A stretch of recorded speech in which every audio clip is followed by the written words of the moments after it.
그러니까 그죠? 만 원이란 말이니까 이거 다 합하면 11,500원이 될 것이고 이것도 11,500원이 될 거 아니에요, 그죠? 그럼 이렇게 해서 이걸 치면 이렇게 해서 이걸 치게 되면 이 금액은 뭐 2,500원이라는 거 알 수 있다, 그죠? 액수는 2,500원이고 당연히, 그죠? 여기 만 원이니까 8,200원이다 이 말이네, 그죠? 액수는 2,000원이 되는 거. 그럼 2,000원하고 2,500원이면 다 정답은 1번이 되겠습니다, 그죠? 그렇게 해서 어렵지 않는 문제를 일단 풀어내요. 뭐 어떤 방법이 없는 거죠. 항상 어떤 문제는 어떻게 물어볼지 모르니까 해당 변동을 나타나는 t 계정을 그려가지고 입력하는 형태로 해서 풀어내시면 무난히 할 수 있다, 이렇게 보면 되겠습니다. 자, 8번 한번 볼게요. 8번이 바로 단계 배분법에 관한 얘기죠, 그죠? 우리가 지금 이것도 좀 그래요. 전산세무 2급에서 단계 배분법을 잘 안 내는데 단계 배분법을 냈죠. 하지만 단계 배분법이 어려운 건 아니에요. 제가 원가 계산을 했을 때 직접 배분법하고 단계 배분법을 말씀을 드렸는데요. 단계 배분법은 이 툴을 알아야 돼요. 여러분들이 보면 이렇게 우선순위가 있겠죠, 그죠? 전력부터. 그죠? 그러면 이거를 일단은 이게 보조 부분부터니까 이쪽에 빈 여백에다가 이렇게 꺾고, 그죠? 마음속으로 앞에는 보조 부분, 뒤에는요, 제조 부분 두 개를 놓고, 먼저 우선 배분하는, 여기 우선 배분하는 것부터 여기 딱 적고요. 전력, 수선, 조립, 절단, 이렇게 빈 여백에다 적고요. 여기서 발생하는 자기 부분의 원가부터 먼저 적어요. 30만원, 45만원, 그 다음에 60만원, 50만원 이렇게 될 거야. 그러면 얘는 세 번 두 번이잖아요. 한 번, 두 번, 세 번, 3위법이라 했잖아요, 그죠? 대상이 요거를 기준으로 하는 거잖아요. 세 개, 요소가 세 개잖아요, 그죠? 그러니까 요거는 30%의 비율이니까 10분의, 요거는 10분의 3, 10분의 4, 10분의 3이네.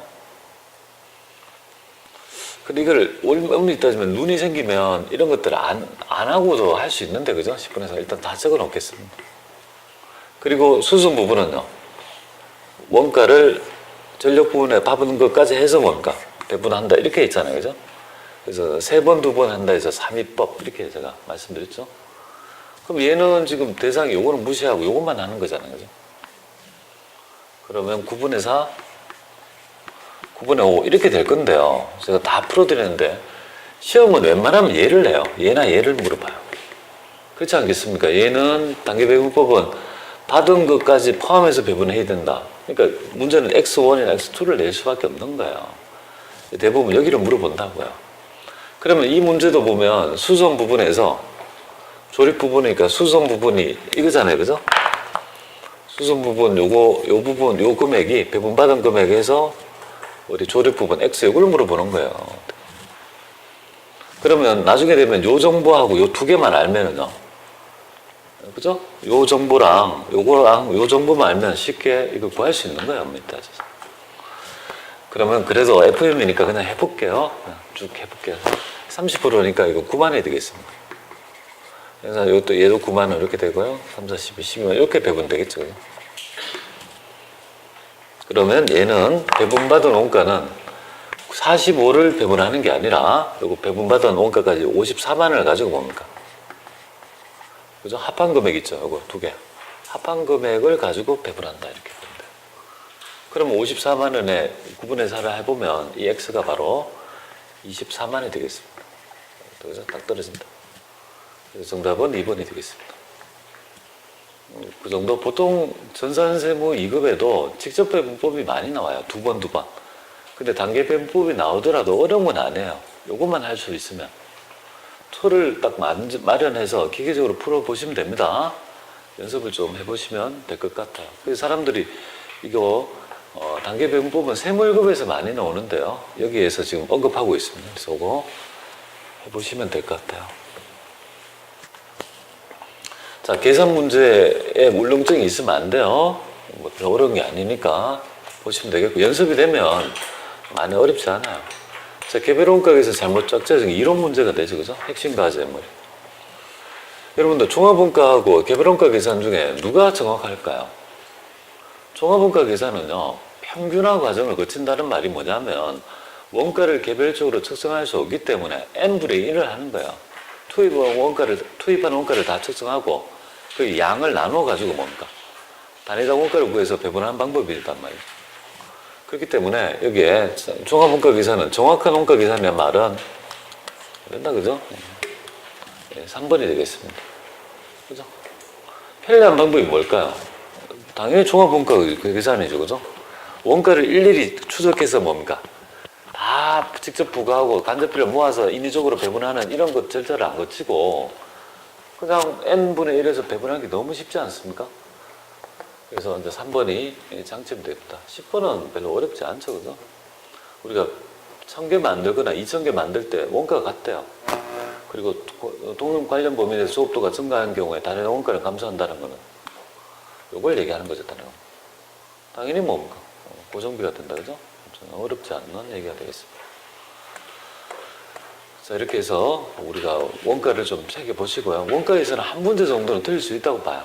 뭐 단계 배분법을 많이 연습 안 했으면 틀릴 수도 있는 거죠.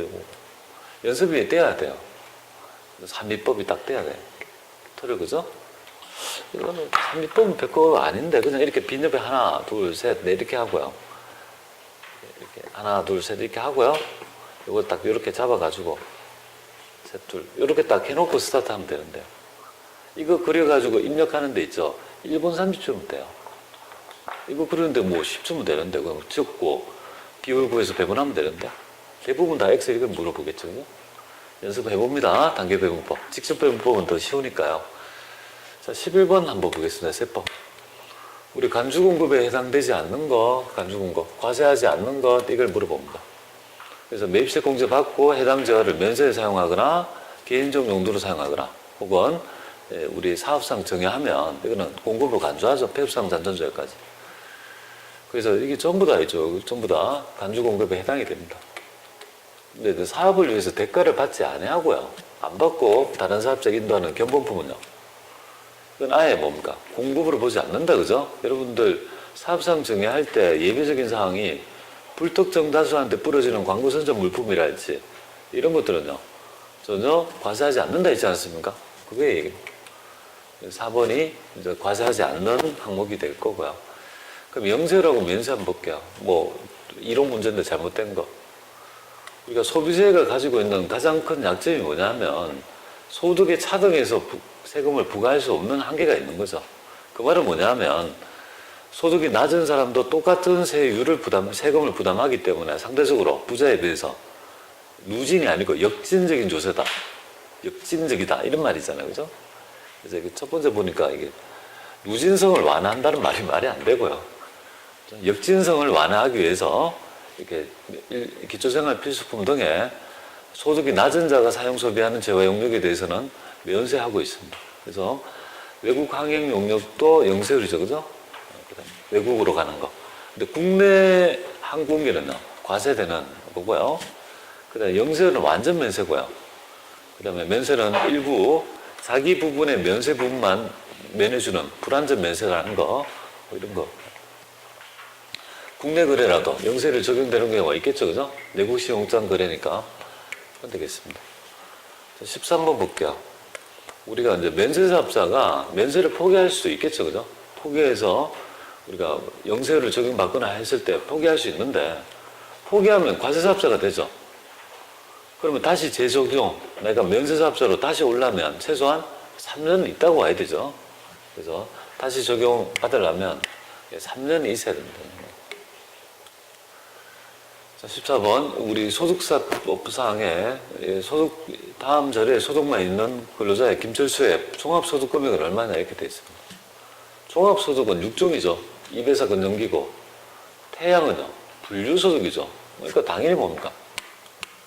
이거는 뭐 관계없는 거죠. 종합소득세하고 관계없는 얘기입니다. 종합소득은요, 두 개 합한 금액이니까 4,500이 정답이 되겠습니다. 기본적인 분류소득을 아는지를 물어보는 것 같습니다. 자, 15번 한번 볼게요.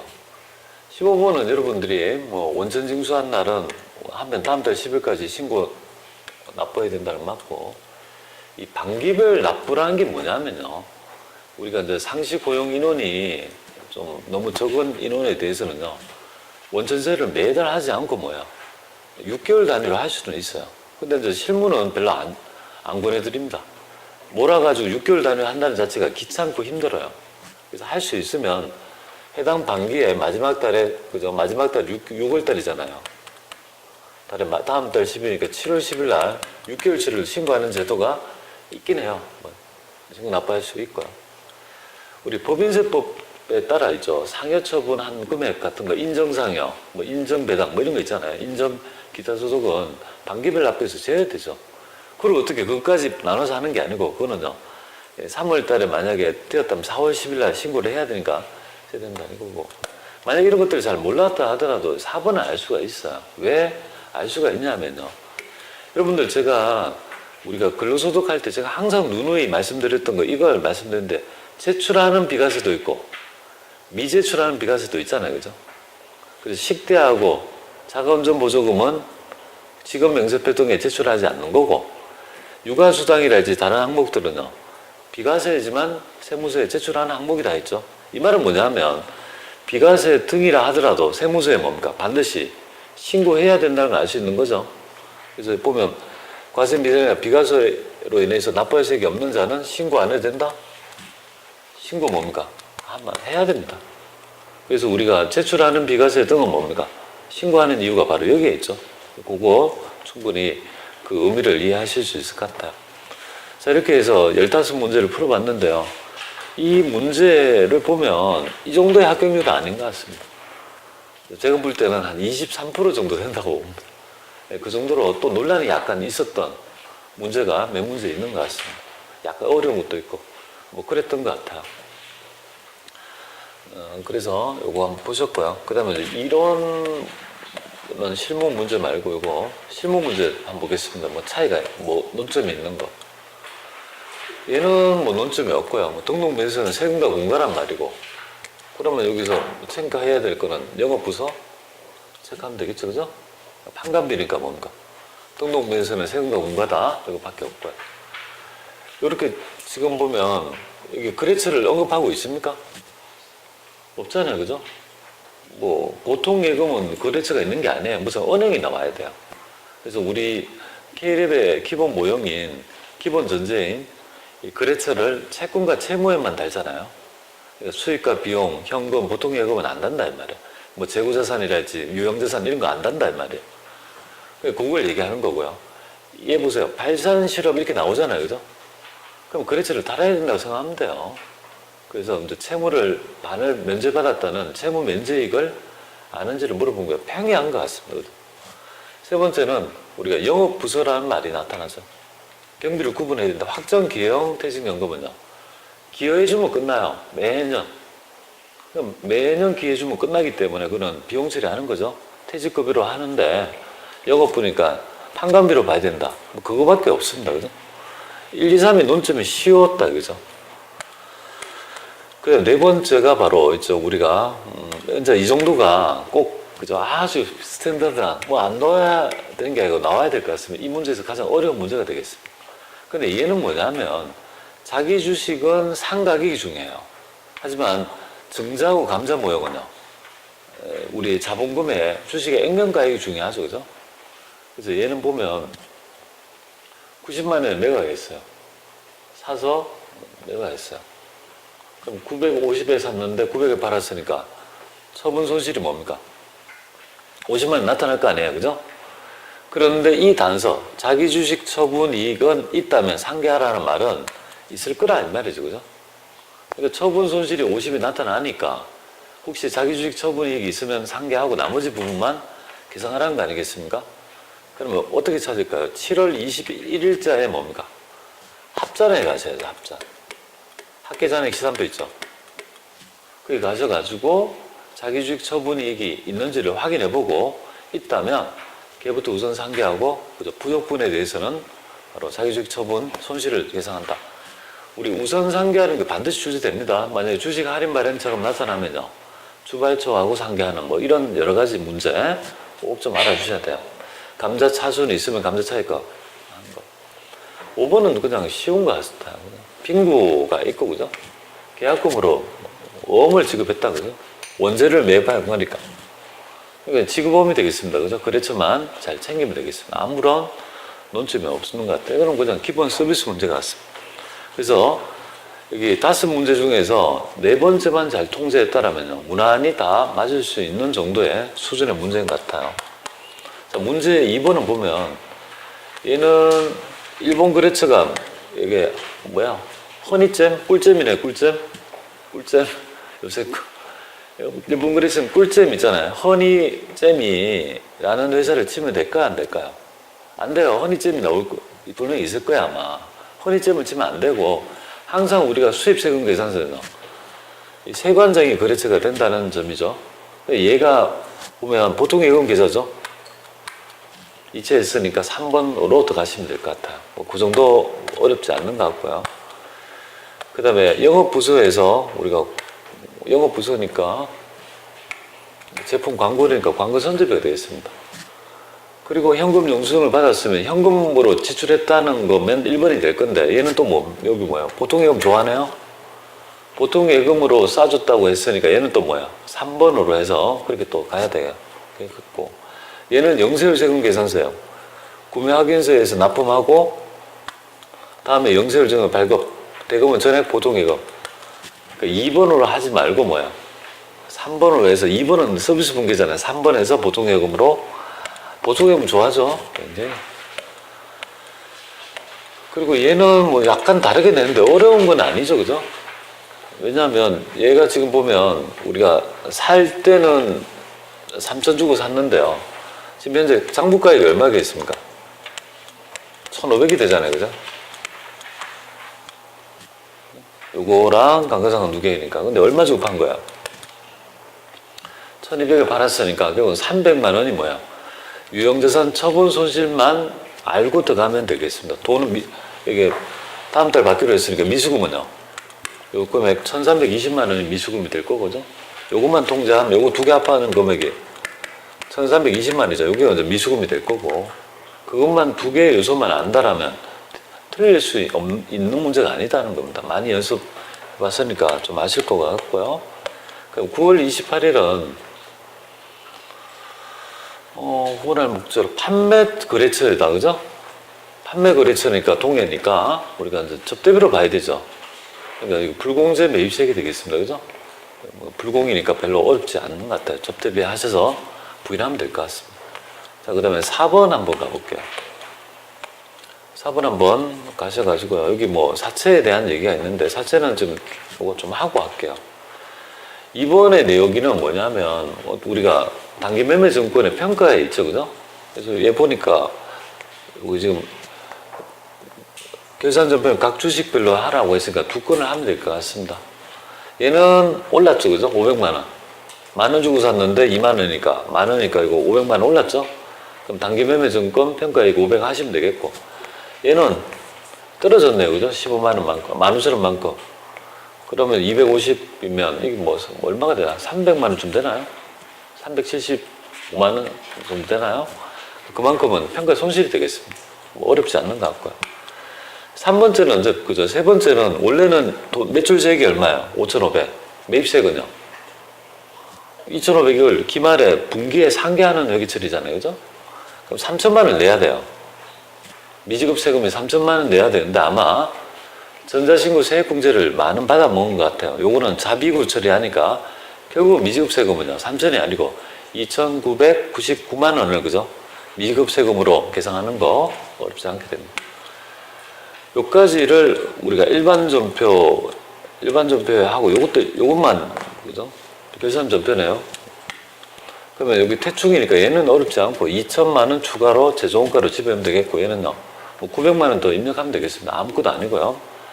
5번이 약간 있죠. 여러분들이 헷갈릴 수 있어요. 5번이 약간 있죠. 논점이 좀 있어요. 현금 과부족을 낼 때는 이렇게 내요. 이전에 현금 과부족으로 처리하였더니란 말이 있으면요. 그걸로 빼야 되고 연말에 부족하다면 현금을 빼야 되잖아요. 그죠? 근데 얘는 지금 현금 과부족으로 처리했다는 금액이에요. 그런데 여기에 그 원인을 발생하지 못했으니까 만약에 돈이 모자랬다면 잡손실이고 돈이 남았다면요. 잡이익으로 대체해야 되는데 이때 보니까 장부상 현금이 부족하다. 그렇게 단순하게 들어가면 안 되죠. 잘 읽어봐야 되죠. 그죠? 실제 현금보다 장부상 현금이 부족하다는 말은 실제 현금이 더 많다는 거 아니에요. 실제 현금이 더 많다는 거 아니에요. 그죠? 그러니까 이게 잡손실로 하면 안 되고 잡이익이 돼야 되는데요. 이걸 만약에 잘 헷갈릴 것 같으면 현금을 처리했던 이거를 한번 이때 있죠. 합전에 뭡니까? 12월 31일 날 합전을 찾아봐요. 합전을 찾아보면 예별 회계 처리를 입금으로 잡았는지 그 돈을 출금으로 잡았는지를 알 수가 있는 거예요.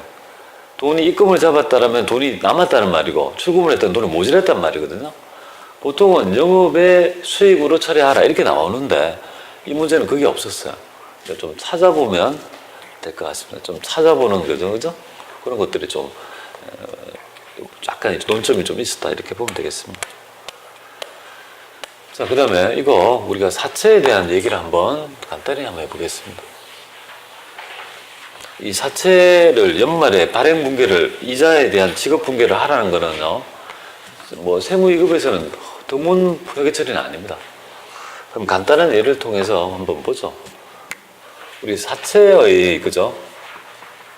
본질이 뭘까요? 사채의 본질은 만약에 액면 발행이라면 차이가 시장 이자율하고 우리가 회사가 지급하는 이자랑 차이가 없는 걸 얘기하죠.